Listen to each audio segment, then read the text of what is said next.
Assalamualaikum warahmatullahi wabarakatuh. Selamat datang di Advokasi Podcast bersama anggota Dewan DPRD DKI Jakarta dan stakeholder pemerintahan di Jakarta. Membahas isu-isu permasalahan di Jakarta sebagai bagian dari pertanggungjawaban ke publik oleh anggota Dewan langsung nih. Kapan lagi ada podcast diisi sama anggota Dewan? Gitu. Kita kenalan dulu ya sama anggota Dewan yang udah hadir di kita. Pasti dong. Selamat sore Pak Taufik. Assalamualaikum warahmatullahi wabarakatuh. Ustadz Taufik. Ustadz ya. MTZ. Kita nge-branding MTZ nih, Sep. Kita hari ini ngobrol nggak lama sih mudah-mudahan sih, karena kita lama juga nggak apa-apa. Lama nggak apa-apa ya. Jam berapa sekarang? Karena kita tahu Pak Taufik ini sibuknya luar biasa. Hari ini aja sebenarnya agendanya banyak dan sore-sore ini kita bisa ketemu langsung di spesial launching kali ya. Launching, bisa dibilang launching. Ini sebenarnya channel apa sih Pak Taufik kalau boleh diceritain? Podcast dari anggota Dewan untuk menyapa para konstituen. Halo, Halo, semoga yang di rumah kesapa ya. Jadi ikutin terus aja nih. Kayaknya kita harus kenalan dulu nih Pak. Kenalan dulu ya. Give time. Silakan Pak Taufik Start untuk mengenalkan Start. Oke, terima kasih kepada para host ini. Hostess ya kalau para ya. Kalau dua orang. Ya, kenalan, nama saya ini M. Taufik Zulkifli. Muhammad Taufik Zulkifli. Petugas dari Partai Keadilan Sejahtera untuk menjadi anggota legislatif di DPRD Provinsi DKI Jakarta. Oh, petugas ya, bukan petugas anggota partai. Tapi partainya petugas, khusus Pak. Petugas partai, petugas dakwah. Petugas dakwah. Jadi sebenarnya dai jahit juga gitu, cuma dainya di parlemen. Kan aneh manggilnya Ustadz. Iya. Gitu. Nah kalau semua orang semua anak PKS dipanggil Ustadz dan Ustazah. Itu yang beda, Ustadz. Itu yang beda. Nah kalau lu siapa sih? Saya warga Jakarta. Anaknya Ustadz kalau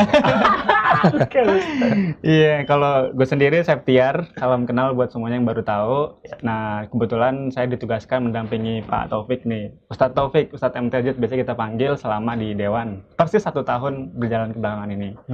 Gitu. Jadi Ustadz itu termasuk 10 terbesar saatnya suara terbanyak di DPRD. Viral juga Pak di Instagram. Viral juga. Sumpah viral. Keren. Hebat yang bikin viral. Yang bikin viral salah satu. Yang bikin viral ya. Tentunya juga semua pihak ya, ada relawan juga, ya seperti ada struktur juga. Itu keren banget sampai bisa jadi 10 besar di DPRD Kebun Sirih DKI Jakarta gitu. Nah, itu kan dulu nih. Sekarang ada nggak sih Sat yang berubah gitu loh? Rutinitas. Dulu apa sih Sat rutinitasnya kalau boleh tahu? Dulu selain di PKS sebagai ketua Dewan Pengurus Daerah ya, DPD Jakarta Timur, juga saya bekerja di Nurul Fikri ya. Saya punya bersama teman-teman punya satu usaha lah di bidang pendidikan, Nurul Fikri. Dan satu lagi ngurusin pesantren tahfiz di Depok. Jadi kira-kira seperti itu bertiga. Waktu itu belum di DPRD seperti itu. Nah sekarang ketika sudah di DPRD, yang ini nggak bisa dilepas ternyata. Jadi di DPD PKS Jakarta Timur pun ini nggak boleh dilepas. Jadi tetap saya harus di sini. Terus kemudian, tapi kalau yang di pesantren atau di lembaga pendidikan NF itu bisa didelegasikan, ada yang menggantikan sementara. Di manage gitu lah Satya. Mau nggak mau harus ada yang berubah dari struktur manajemen di sana itu kan. Biar juga nggak ganggu tugas-tugas di DPRD gitu. Jadi makin banyak sebenarnya ya akhirnya tugas dan amanat. Artinya nggak dilepas kan itu Satya? Yang itu belum dilepas kalau yang ininya, karena memang dan karena ini pendidikan, jadi memang masih terkait dengan apa yang merupakan cita-cita saya ketika mau masuk ke legislatif. Sebenarnya bukan cita-cita seperti yang tadi ya. Ini sebenarnya adalah tugas dari partai, sehingga kemudian di awal itu mengapa kemudian gimana caranya supaya bisa masuk ya gitu ya.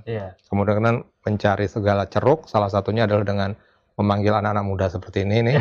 Masih muda kan? Saya 23 tahun. Dan masih jomblo gitu. Jadi itu yang kita ambil, kemudian kita ya alhamdulillah ya, bukan hanya anak muda tapi juga terutama dari pihak ini keumatan ya.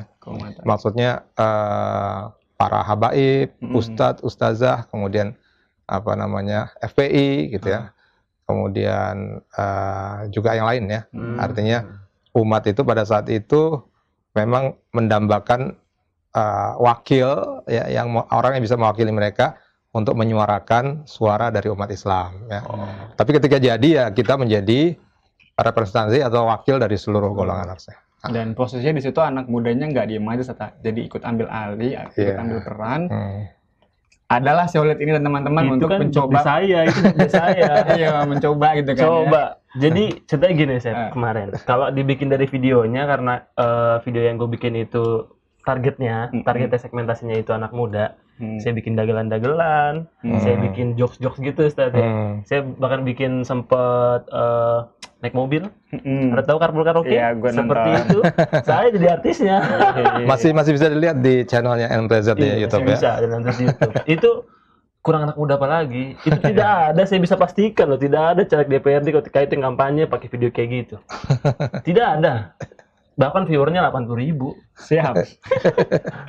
Iya, bagus. Artinya itu tetap ambil apa ya? Ambil strategi yang pada ngehits pada waktu itu gitu loh ya. Iya. Carpool tuh cukup ngehits pada zamannya. Pada zamannya Carpool Justin Bieber soalnya. Untung aja nggak kampanye by prank. Tidak dong. Saya tidak ikut-ikutan. Sebenarnya ya, saya ngikutin Ustadz beberapa media-media kanal Ustadz nih ya, sebelum ketemu sama Ustadz 1 tahun yang lalu. Jadi riset dulu ceritanya nih kan, Ustadz Taufik Julkif itu kayak gimana sih? Kita ketemunya kalau nggak di Instagram di YouTube emang gitu. Jadi inline banget sama saya pakai media gitu loh. Jadi gampang nyarinya kalau anak muda lah bahasanya gitu. Kalau yang alek-alek yang lainnya kan agak susah tuh nyarinya, bahkan Facebooknya udah bersarang laba-laba tuh dan seterusnya gitu ya. Oh gitu. Iya, kayak gitu. Kalau misalkan cerita kemarin tadi yang masalah prank tuh, saya aja Pak bikin video-video dagelan, dimarahin sama bapak saya. Itu Ustadz loh. Anda bermain dengan Ustadz. Bahaya sekali. Emang agak konyol sebenarnya sih gue tonton juga. tapi banyak nonton ya kan. Cuman yang saya suka pada video-videonya Khalid dan kawan-kawan, ada Fakih, ada Salman, Jais, kemudian siapa lagi, Mikdad dan Isbat ya. Isbat juga sebenarnya waktu itu jadi caleg ya. Yang saya suka waktu itu adalah saya ditempatkan sebagai orang tua, sebagai ustadz gitu ya.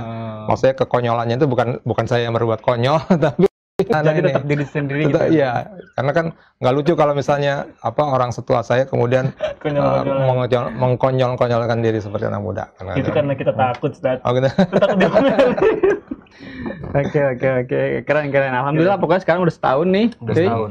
Sekarang tinggal nerusin tugas-tugasnya nih Ustaz ya. Ke depan. Iya. Ini kita udah mau setahun nih Ustaz. Nah kalau misalnya udah setahun awal-awal Ustaz jadi anggota itu yang rame itu kan langsung rame tuh Ustaz. Perkara pin emas. Di awal banget tuh ya. Awal banget tuh. Sebelum dilantik pin emas tuh. PKS sangat menolak pin emas. Waktu itu saya belum ketemu Ustaz juga tuh. Oh belum. Itu saya sudah ketemu Ustaz. Iya. Gimana tuh Ustaz? Pin emas tuh. Kan, pin emas kan sikap kalau misalnya dari awal tuh PKS menolak kan. Gimana tuh? Katanya ada yang menolak. Lu baca berita dari mana sih lu? Ini nembak-nembak aja dulu. Iya. Itu kalau sikap Ustaz pribadi atau dari fraksi itu atau partai gimana Ustaz terkait yang pin emas itu? Kalau pin emas enggak, kita nggak menolak ya. Tidak dalam posisi menolak. Artinya yang menolak itu ada satu partai tetangga. Oh, tetangga. Ya. Karena pin emasnya pun cuma 2 gram dan 4 gram gitu ya. Artinya itu sama seperti aksesoris yang lain ya, seperti jas, bahkan ada jas yang harganya lebih mahal daripada pin emas gitu kan. Jadi itu sekedar tanda pin bahwa ini adalah anggota DPRD. Dan gitu. itu juga di-cover sama Permendagri-nya cuy. Sebenarnya ada, boleh sah gitu. Tapi kalau DPRD ada nggak sih? Ada juga. Cuma itu kan pilihan, ya kan? Itu kan pilihan, mau lo emas, mau lo perak, mau lo berlian ya silakan, yang penting anggarannya masuk. Oh gitu. Jadi kalau sebagai anggota dewan itu kan ada protokoler ya, maksudnya atribut dia kalau misalnya rapat paripurna harus pakai ini, rapat biasa begini dan seterusnya. Atau kemudian ketika ada di pekerjaan seperti apa. Nah, salah satunya adalah ya terbuat dari emas karena dia tanda seperti itu. Oh, seperti ID card lah mungkin. Ya, ID card tapi yang ditempel ya. Dan itu merepresentasikan tugas mulianya seorang dewan nggak sih, Ci? Kalau menurut gue. Emas mulia. Gimana coba jelasin, Sep? Ya lu bayangin aja. Logam mulia emas ya. Iya kan, logam mulia emas, bener banget tuh. Bayangin aja lu konstituennya nggak cuma 20.000 pemilih doang. Akhirnya kan sekarang Jakarta Timur sudah Dapil 4, Jakarta Pulau Gadung, Cakung sama Matraman itu harus dilayani sama Ustadz. Nggak mulia banget tuh menurut lu gitu. Kayak gitu. Makanya mungkin itu simbol tugas yang cukup berat kayak gitu. Dan akhirnya itu semuanya menerima ya. Akhirnya itu yang tadinya teman-teman kita yang tidak menerima, akhirnya ngambil juga gitu ya. Artinya nggak dipakai kayaknya udah nolak masih tetap diterima. Gimana tuh, Seth? Memang ada yang ada yang menjual atau yang lain. Isunya sih gitu. Ya Allah, kurang. Cuman kita kayak kurang kerjaan, satu yang nanya, Mas, pen lu dijual nggak? Kan gitu. Pokoknya ada imitasinya aja di kantor tuh, Teh. Kalau lagi pada meeting tuh. Ini dijual valid nih. Terutama nanti ketika sudah mau selesai, jual aja. Oke. Pinmas ya emang yang paling pertama tuh rame, bener banget. Pinmas rame banget ya. Terus yang kedua nih, setelah Pinmas ada lagi yang lebih lama lagi nih, Seth. Penentuan tatib. Kemarin tuh perumusan tatib tuh lama banget. Kenapa sih, Seth? Bener. Itu kan sampai diberitain di Tempo, sampai bulan Republika. Perumusan tatib di DPRD tuh lama banget sampai Januari Februari kalau nggak salah ya. Iya, padahal tatib itu dibuat untuk menjalankan aktivitas ALEK gitu. Tapi ini nggak jadi-jadi. Nggak jadi. Kenapa sih itu, Seth? Dan lu tahu nggak kabar kapan diketok ya? Februari. Itu fix Februari. Iya, tanggal? Ya gue nggak tahu, lupa. Akhir lah pokoknya. Iya, pokoknya tiba-tiba udah disahkan, terus kita dibagi gitu di kantor. Padahal kan ALEK itu September mulai efisien bekerjanya. Oh iya. Agustus tanggal 26 dilantik. Efisien kerja September. September sudah kerja. Iya, berarti September, Oktober, November, Desember, Januari, Februari. 5 bulan, coy. Tapi sebenarnya sih nggak terlalu, kalau dari segi saya tidak terlalu masalah tata tertib itu terlambat. Ini kan tata tertib yang baru maksudnya. Ya, jadi tata tertib untuk bagaimana anggota dewan bekerja ya untuk tahun 2019 sampai 2024. Tapi kan ada tata tertib yang lama. Jadi artinya secara kebiasaan dia masih bisa. Sebenarnya yang kemarin lebih krusial adalah penentuan AKD ya. Jadi siapa masuk komisi A, B, C, D, siapa ketua, siapa wakil, siapa ketua fraksi. Nah itu yang sebenarnya lama yang membuat kita jadi nggak bisa bekerja. Lamanya di mana? Lamanya di partai-partai. Ya, jadi masing-masing partai itu ada pemilihan, ada intrik lagi atau dalam tanda kutip ya. Siapa yang berhak menjadi partai lain seperti itu ya? Iya, partai lain. Nah, tapi ini berarti kesepakatan bersama. Karena kan semua partai menentukan fraksinya masing-masing. Bukan oknum dong. Betul. Kok gue ragu ya? Enggak, maksudnya ketika kita mau rapat gitu ya, rapat paripurna, maka setiap partai harus sudah punya ketua atau ketua fraksi partai A, B, C, D gitu. Nah, ini belum ada ketua fraksi A, fraksi partai A. Ya, karena di fraksinya di partai itu masih dinamis gitu. Masih itu baru selesai Februari baru selesai Februari. Kalau boleh tahu PKS yang keberapa selesai dari bulan apa? Coy. Kita langsung karena kita apa yang dikatakan oleh pimpinan langsung samina wa ata'na. Berarti langsung selesai paling cepat PKS bisa dibilang.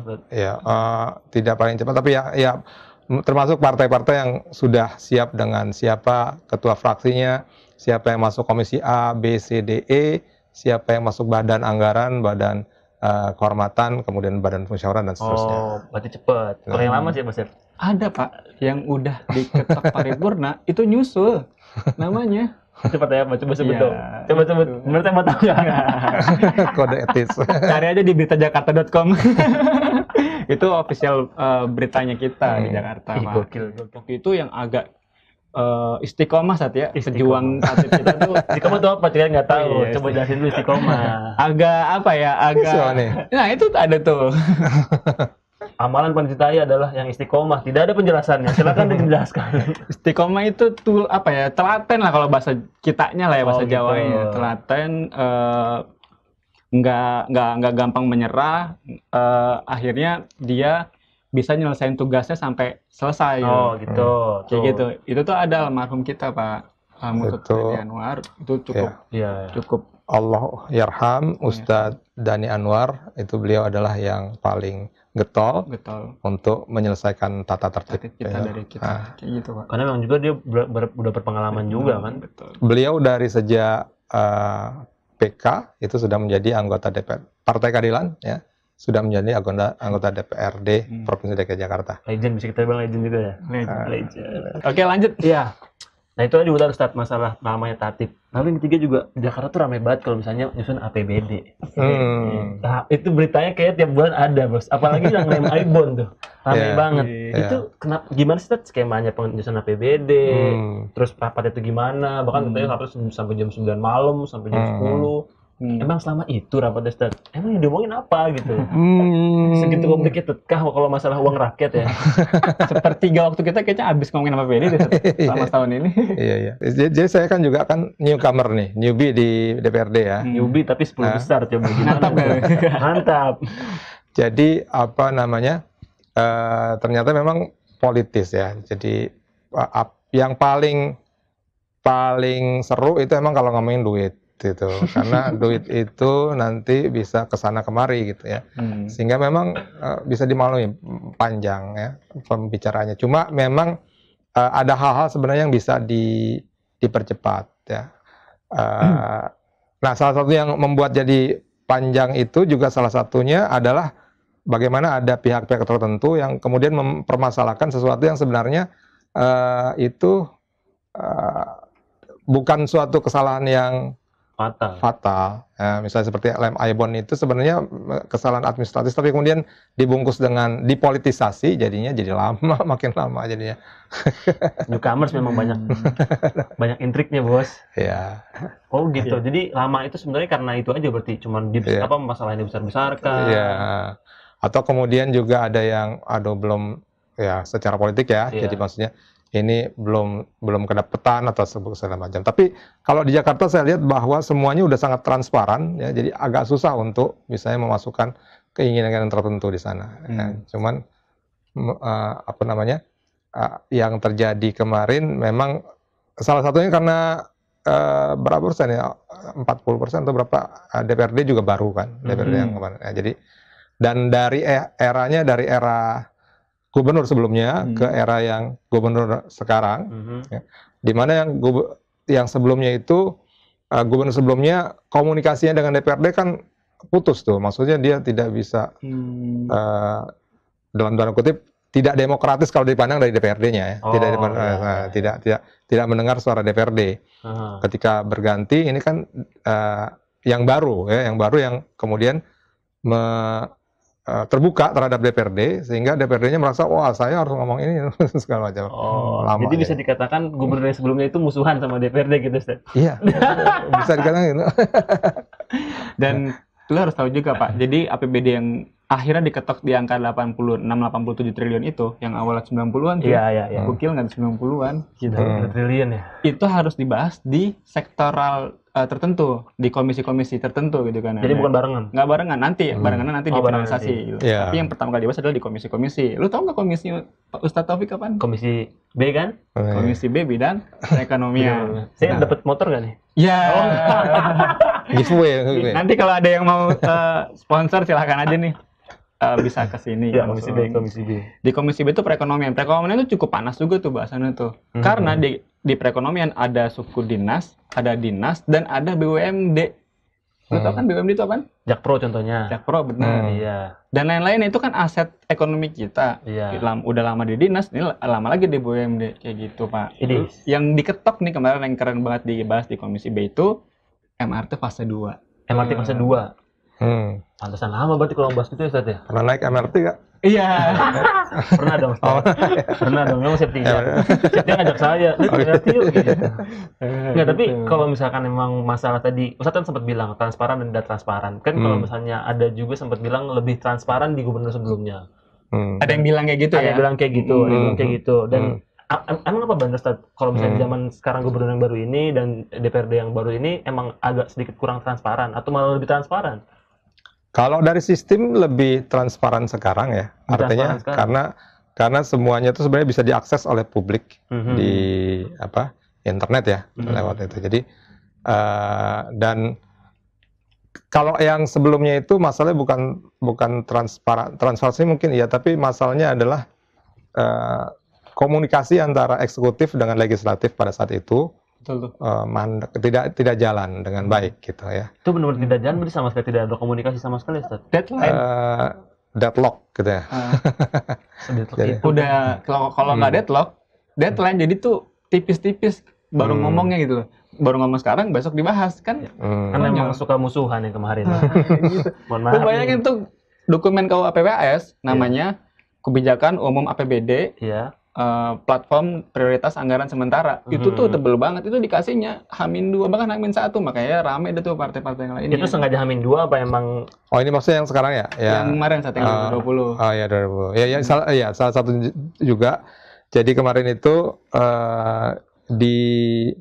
diperparah juga dengan itu. Jadi kelihatannya, nah ini kritik kepada Pemda juga ya. Jadi dinas-dinas atau Pemda itu kan harus diawasi oleh DPRD ya, supaya kita menyangka ya, seuzon gitu ya, bahwa bahan yang harus kita periksa, kita awasi itu diberikannya mepet-mepet.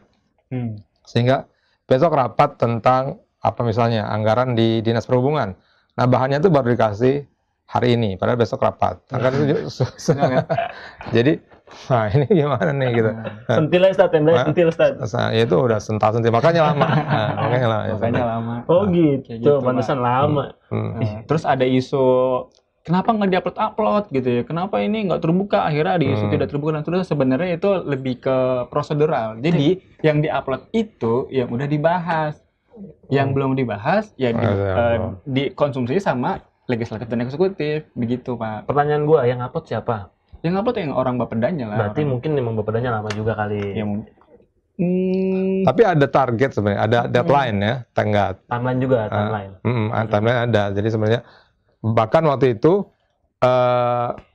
dan memang seterusnya juga seperti itu. Ketika kita terlambat untuk menyusun anggaran, maka ada sanksi untuk para anggota DPR dan Pemda, PNS di DKI. Itu kalau tahu, gajinya. Kalau misalnya boleh, sanksinya itu apa, Ustaz? Sanksinya itu tidak digaji. 6 bulan. 6 bulan.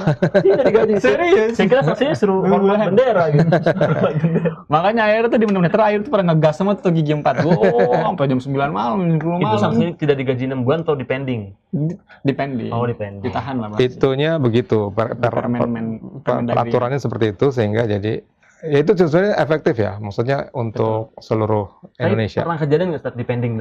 Ada pernah. Oh, pernah ya? Pernah Gue nggak tahu tuh. Saya pernah diceritakan oleh yang lalu ya, pernah 6 bulan mereka jadi apa cari tambahan sana sini. Itu kan bukti ketegasan Pemda atau enggak Kemendagri. Departemen Dalam Negeri itu berlaku untuk semua, bukan Jakarta. Bukan Jakarta. Jadi kalau gitu.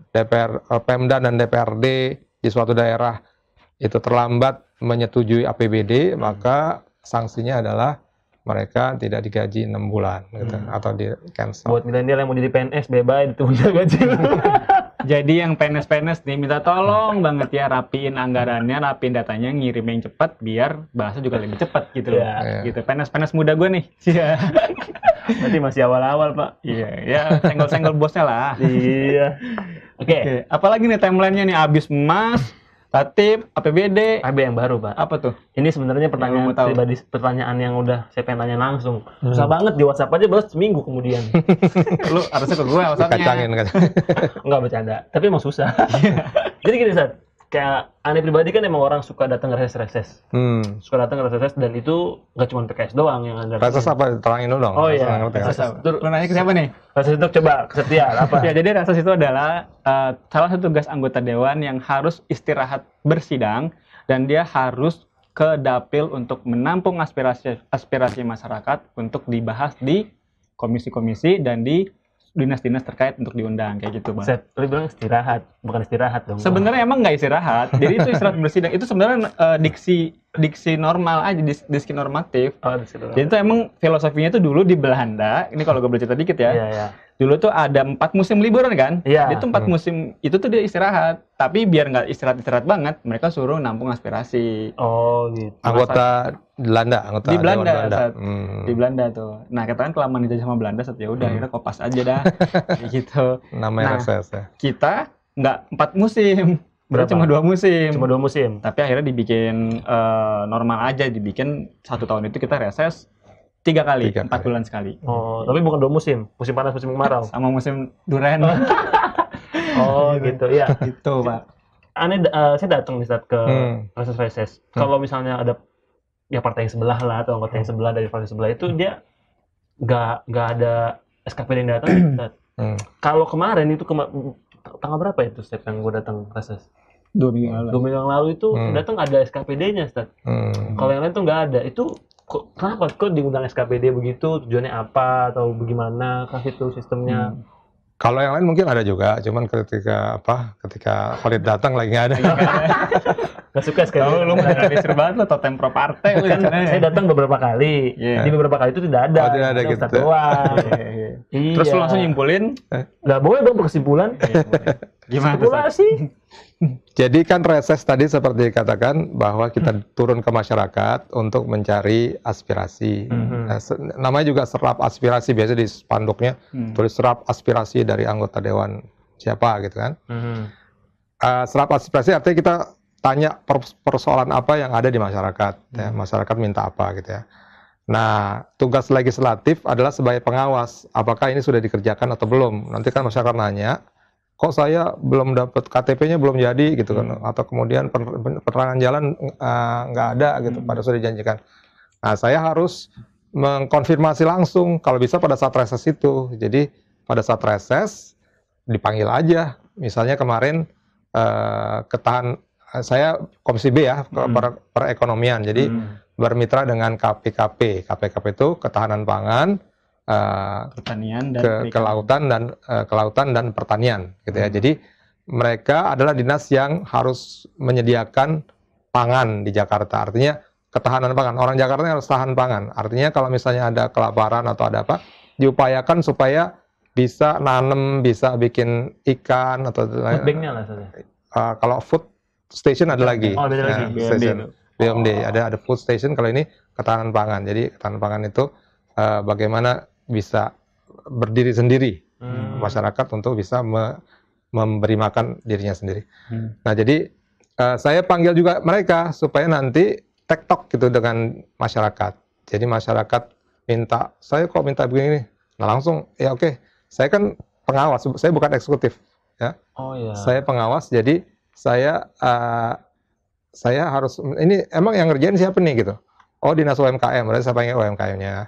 Atau bahkan kalau di BUMD juga kan bisa dipanggil ya. Kemarin misalnya di Pulau Mas itu masalah tentang banjir Pulau Mas.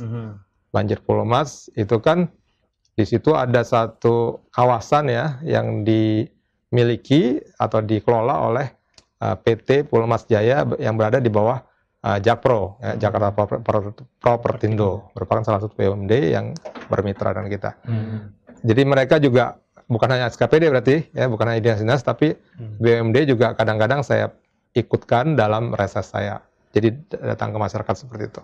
Oh gitu. Begitu sih. Terobosan pendatang baru. Ini lebih ke ini sih. Ini lebih ke gaya style. Oh, style. Kan 3 nih tugas seorang anggota dewan kan. Iya. Legislasi, budgeting, sama pengawasan. Kalau legislasi budgeting itu di kantor batu kerjanya. Kerjaan ente itu kan.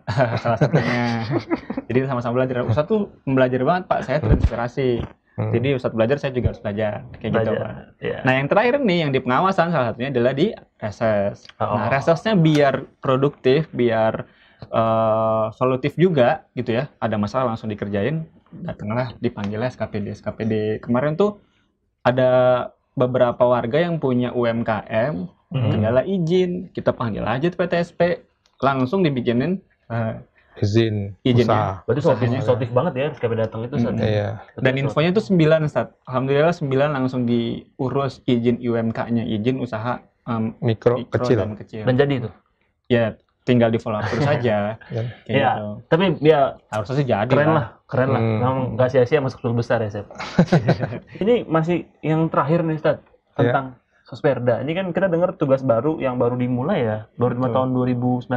Betul. 2019 tugas Sosperda. Itu apa sih, Ustaz, Sosperda itu? Pertama singkatan dulu ya. Sosperda itu adalah sosialisasi peraturan daerah. Peraturan daerah yang mengeluarkan adalah DPRD. Ya, jadi ada peraturan daerah sejak dulu, sebelum 2019 juga ada peraturan daerah yang tidak banyak diketahui oleh masyarakat. Nah, maka sesudah 2019 itu ada satu tugas baru, yaitu bagaimana Perda diberitahu pada masyarakat. Jadi masyarakat tahu bahwa ini ada peraturan daerah seperti ini loh. Misalnya yang kemarin kita sudah kita sudah jalankan adalah sosialisasi Perda atau Sasperda dari perpasaran. Nah, jadi ada peraturan daerah tentang pasar. Jadi bagaimana sih kalau ada masyarakat yang mau buka pasar? Pasar tuh ada macam-macam, nanti ada toko, ada pasar rakyat, ada pasar modern. Ada. Pasar rakyat itu ya pasar biasa, Romangun, pasar basah gitu lah kira-kira. Ada pasar modern. Nah, itu ada peraturan daerah. Jadi kalau masyarakat mengetahui itu, sebenarnya ada banyak hal yang bisa mereka manfaatkan. Terus kemudian yang kemarin kita juga, ini peraturan karena ada COVID ya, ada tentang Perda kesehatan. Sistem kesehatan daerah. Ya, jadi kesehatan. Jadi sebenarnya nanti kalau kita sakit itu seperti apa, atau kemudian bagaimana caranya untuk menyehatkan masyarakat gitu. Itu ada peraturannya. Jadi itu yang dilakukan oleh kita, DPRD, salah satu tugas ya untuk masyarakat selain tadi reses. Ya. Tapi teknisnya kurang lebih sama, reses dan Sasperda? Sama secara teknis sama. Kita mengedukasi lagi. Kalau sebenarnya sih lebih ke filosofi sih. Kalau filosofi reses kan itu dia menampung aspirasi. Nah, kalau Sasperda itu kita mengedukasi. Walaupun ada ruang untuk masyarakat boleh nih mengkritik isi perdanya gitu Ustaz ya. Itu boleh juga. Dan itu jadi catatan ya. Masukan. Nanti mungkin akan ada perubahan perda atau ada apa. Jadi kita akan memperbaiki perda tersebut. Kalau misalnya memang dirasa ya pasti ada kurangnya ya. Pasti. Jadi secara periodik perda itu bisa diperbarui. Apalagi perdanya yang udah 10 tahun belakang tuh dibikinnya. Itu kan udah nggak kekinian dan kedisinian gitu loh. Nggak up to date lagi. Nggak up to date. Jadinya perlu ditinjau ulang. Gitu. Termasuk kemarin perda kesehatan ini. Ya, perda kesehatan itu karena ada COVID ini sebenarnya sudah banyak yang tidak relevan dengan dipakai. Lagi revisi besar-besar. Nanti harus direvisi. Itu Sasperda. Menarik sih, sebulan sekali mengedukasi masyarakat. Sebulan sekali. Itu keren banget. Bahkan ada perda yang khusus buat anak-anak muda, cuy. Asli. Apa coba perda apa? Tentang kepemudaan. Mau apa lagi? Tentang olahraga nanti. Apa sih sebenarnya kewajiban Pemda dalam hal ini Provinsi DKI Jakarta buat anak-anak muda di Jakarta? Itu diatur. Udah jadi perdanya? Udah ada lah, udah lama. Tapi saya belum. Nanti kita itu bikin seri kita selanjutnya, Sate. Oke, siap. Atau mungkin Sasperda via podcast? Mau tahu? Enggak. Syaratnya kurang. Syaratnya kurang. Kita udah bicara masalah tadi timeline isu-isu besar. Kira-kira achievement apa nih dalam setahun ini yang udah Ustadz achieve? Achievement ya? Iya. Tahun ini aja. Oke. Kalau dari saya secara subjektif ya, saya kan yang melakukannya. Saya melakukan pendekatan kepada dinas tadi seperti tadi, ya, sehingga kemudian dinas bisa langsung punya akses atau masyarakat bisa langsung punya akses untuk bertemu atau untuk memanfaatkan semaksimal mungkin program-program dari dinas. Salah satunya adalah tadi KPKP ya. Jadi budidaya ikan, kemudian hidroponik itu langsung terutama di Jakarta Timur ya. Karena saya juga adalah ketua PKS Jakarta Timur. Saya langsung hubungkan dengan kepala dinas dan kepala suku dinasnya sehingga masyarakat banyak terbantu dengan itu. Kemudian UMKM juga demikian, ya, seperti tadi surat-surat izin usaha menengah dan kecil dan menengah itu juga kemudian bisa langsung masyarakat mengaksesnya, gitu ya. Nah kemudian untuk yang masalah-masalah yang berkaitan dengan sarana atau infrastruktur ya, saya karena ini di dapil saya sendiri yaitu di Pulau Gadung.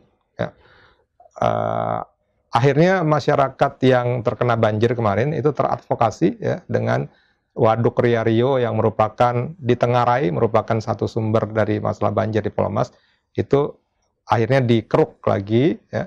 Kemudian ada saluran yang diperbaiki ya supaya nanti ketika hujan ya tidak banjir lagi ya. Kemudian ya ada listnya sebenarnya ini dari di ASPRI ya. apa-apa yang sudah dilakukan. Bantuin dong jawab. Nanti gue bagian yang lupa. Saking banyaknya. Saking banyaknya. Baru setahun. Baru setahun. Prinsipnya sebenarnya semua itu lebih ke pelayanan publik. Itu yang langsung ke lapangan, belum ke kantor, Pak. Setiap Selasa di fraksi kita itu ada yang namanya hari aspirasi. Nah, itu dari pengusaha pernikahan, dari damkar, dari PAL, dari rumah sakit, itu datang semua. Damkar ngapain, Pak? Ya, ini serikat pekerjanya. Oh, serikat pekerjanya. Kirain damkar kebakaran di kejaksaan kemarin kan. Gitu. Yang bukan yang terbaru juga sebenarnya sih. Yang paling jadi sorotan tuh kemarin tuh ini saat pembebasan ijazah. Bantuan ijazah. Itu tuh. Jadi tuh ada ijazah yang nunggak lah bahasanya gitu. Oh, swasta biasanya. Biasanya swasta. Nah, itu juga di cover sebenarnya sih. Dan kita dorong tuh beberapa stakeholder yang bisa ngebantu dan akhirnya kebantu tuh. Jadi si orang tuanya ini jadi nggak punya, dikurangi lah bebannya, bukan nggak punya ya akhirnya. Gitu tuh salah satunya. Itu tuh angkanya tuh di sekitar 50 sampai 100 200-an lah. Itu nanti datanya di fraksi sih sebenarnya. Tapi waktu itu tugasnya gue waktu itu ya mengkompilasi yang di Pulau Gadung, Cakung sama Matraman. Oke. Ya, itu kalau itu kerja bersama tuh, ya, kerja bersama fraksi gitu PKS. Oh, bukan personal aja ya. Bukan personal aja. Kalau gue pernah datang juga, Ane pernah datang ke sana nggak saat tes serap aspirasi juga? Emang sana welcome banget sih, lebih welcome lah. Saya kalau masuk yang fraksi lain itu tidak berani. Itu belum pernah coba. Dan menurut saya gitu ya, menurut gue gitu lihat, yang paling penting di 1 tahun pertama adalah ngebangun bridging trust sama antar mitra kerja, kayak gitu, antara legislatif sama eksekutif. Menurut gue saat itu bagus banget gitu. Bahkan gue 1-2 pejabat itu gue dikenalin gitu, dan gue punya akses untuk komunikasi langsung. Ya, emang itu komunikasi udah kejawab sih dari reses ngajak SKPD, BUMD. Itu dia. Mungkin itu jadi capaian kali ya akhirnya. Kalau dia nggak trust, ya mungkin ada aja alasan gitu saatnya, mungkin malas susah gitu.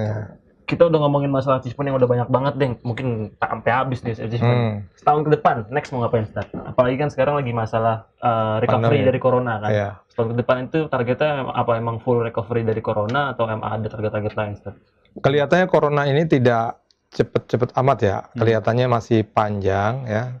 Kalau kita lihat kurvanya juga, dan ya kita semoga kita doakan semua. Ini ada ALEK PKS juga yang masih dirawat karena COVID, kemudian juga ada kader selain masyarakat yang lain ya. Jadi memang kalau dikatakan 1 tahun ke depan, kelihatannya masih ada cukup panjang buntut dari recovery untuk masyarakat ya. Artinya tadi program-program seperti bagaimana masyarakat bisa bertahan secara pangan, secara ekonomi, itu harus terus dilakukan. Ya. Terus dilakukan. Dan kemarin memang belum semua SKPD bisa kita bikin hubungan yang erat ya. Jadi UMKM, kemudian KPKP, tenaga kerja ini baru dimulai ya dengan dinas tenaga kerja. Jadi bagaimana memecahkan masalah masyarakat yang PHK atau kemudian yang itu APR kita selanjutnya. Ya. Kemudian juga nanti ada pariwisata dan ekonomi kreatif ya. Ini pariwisata juga dinas atau bidang yang sangat-sangat terpukul oleh adanya COVID ya. Kemudian padahal Jakarta ketika nanti tidak lagi menjadi ibu kota, itu perlu keunikan atau perlu satu sumber penghasilan yang besar. Salah satu yang diharapkan dari pariwisata. Tapi itu fix tetap nggak jadi ibu kota lagi. Kan ininya seperti itu. Kita optimis dikit aja prepare-nya Pak gitu. Siap. Jadi kalaupun tetap jadi ibu kota ya bagus juga kan berarti. Seperti misalnya Ancol ya. Ancol itu mau bikin bahkan dari direkturnya ini juga bermitra dengan Komisi B ya, BUMD Ancol itu mau menjadi Disneyland di Asia gitu, tingkat Asia atau bahkan tingkat dunia. Jadi maksudnya kalau kita kan kalau mau ke Hollywood ada Disneyland-nya, ke Jepang ada Disneyland atau ke Hong Kong. Nah, bagaimana supaya masyarakat dunia kebalikannya gitu, di Jakarta ada Disneyland, ada Ancol. Nah, itu yang kemarin dicita-citakan oleh dirutnya ya, Pak Sahir. Tapi emang Ancol mah udah bagus banget sih. Makanya tinggal ekspansi aja internasional gitu. Karena dulu sebenarnya udah ada saat aneh kalau nggak salah tuh dapat berita di Bogor tuh sempat ada tuh lokasi yang emang diorientasikan sebagai Disneyland, cuman kayaknya nggak jelas pembangunannya. Makanya Ancol maju nih sebagai yang punya kompetensi ya, mengolah tempat wisata kayak gitu. Sebenarnya kalau yang paling di Jakarta, di Indonesia ya, itu tempat wisata yang paling besar adalah Ancol. Secara luas, secara aneka atraksinya ya. Ragam banyak. Ada air laut, ada rekreasi. Kalau misalnya Taman Safari kan di puncak ya, maksudnya dia naik ke atas. Terus kemudian secara kan dia juga ada tidak jauh dari kota, bahkan di pusat kota. Aksesnya gampang pula. Aksesnya gampang sehingga untuk MICE ya, meeting, apa MICE ya? Invention apa itulah pokoknya MICE. Nah itu mudah. Ya, jadi dia akan bisa berkembang karena biasanya tempat yang seperti itu didatangi orang karena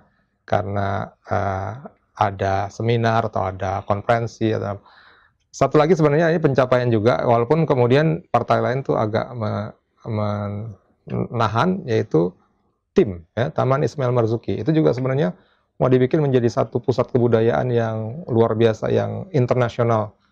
Kalau bocorannya Ustadz, gimana tuh Ustadz bocorannya? Rencananya tim itu gimana?